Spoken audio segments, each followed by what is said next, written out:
Assalamu alaikum wa rahmatullahi wa barakatuh.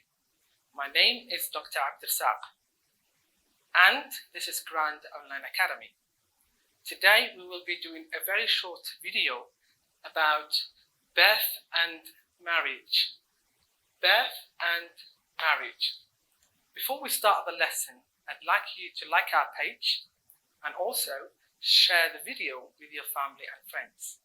Assalamu alaikum. maanta 10 baan dhigan doonaa ku saabsan birth and marriage. fadlan pagekayga like garee si aad casharada iyo waxaan soo gelino dhan la socoto. sidoo kalena share the video with your family and friends. videoga la share garee familygaaga iyo asxaabtaada. Okay, so let's start the lesson.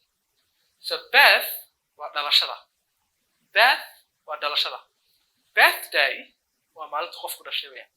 So it's a very common question that you might sometimes get asked, like your birthday. Tell me about your birthday.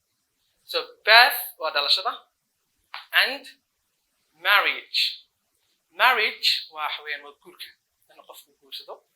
Marka waxaynu eegi doonaa maanta vocabulary ereyada loo isticmaalo dhalashada iyo marriage guurka loo isticmaalo. So this is more of a vocabulary lesson. After this lesson, you will learn a lot of vocabulary that you could use for these two occasions. Okay, birth waa dhalasho, soma waayahay. Sahra had a baby. Sahra had a baby.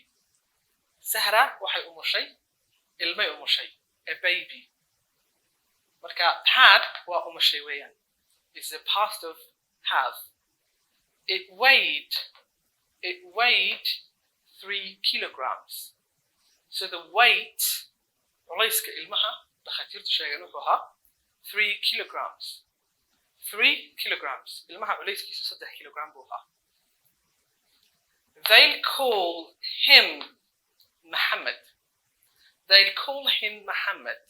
Waxay ugu yeeri doonaan ilmaha ama loo bixin doonaa Muhammad after his grandfather. After his grandfather. Waxaa loogu magac dari doonaa awowgii. Grandfather waa awowgii. Marka call after macnaheedu waxa weeye loogu magac daray. waayahay marka haddaan mar dambe aan ku soo celiyo. Sahra had a baby. It weighed 3 kilograms. They'll call him Muhammad after his grandfather. After his grandfather. Okay? So I think that is very clear part.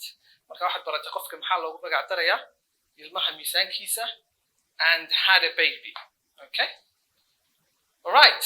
So they'll call waxaa looga jeedaa the parents. The parents waalidiinta ilmaha dhalay. waayahay. This is marriage. Married. So these are some vocabulary and I'm going to ask you a question and I want you to answer that question in the comments down below.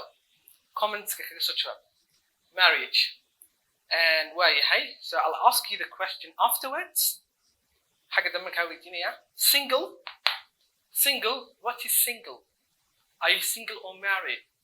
We get asked that question a lot. Single waa qof aan xaas lahayn. If you're single, you don't have a spouse.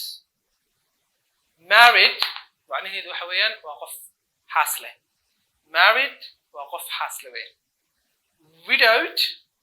Widowed is a person that their spouse has died. waa qofka xaaskiisii uu ka dhintay weeyaan. Marka it could either be the man or the woman. labada mid buu noqon karaa. Widowed marka haddii dagaal dhaco qof dhinto labada qof marka qofkaasi wuxuu noqonayaa widowed.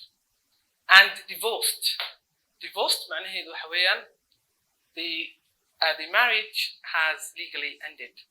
Marriagekii uu dhamaaday khalaas marka kala tag ama waxa loo yaqaanaa furniin. So divorce. So single, married, widowed and divorced. Alright, so the question is xafladda meherka maxaa loo yaqaanaa? xafladda meherka maaha laakiin xafladda arooska maxaa loo yaqaanaa? So markaa bal idinku commentska inoogu soo sheega. waayahay. Sahra and Ahmed got married. Sahra and Ahmed got married. They were married for 20 years. They were married for 20 years. Sahra and Ahmed got married. Sahra and Ahmed, they got married. They were married for 20 years. Marka kana waa very common one. Labada qof waxay isqabeen ama ay xaas lahaayeen 20 years. Muddo ah 20 sano. 20 years. So, I hope the lesson has been very helpful, and I hope you'll get more vocabulary out of this lesson, and you'll be able to speak out and use the same vocabulary that we just learned here today for birth and marriage. So, and that is the end of the lesson today. Please make sure to share the video and also like our page. Assalamu alaikum wa rahmatullahi wa barakatuh.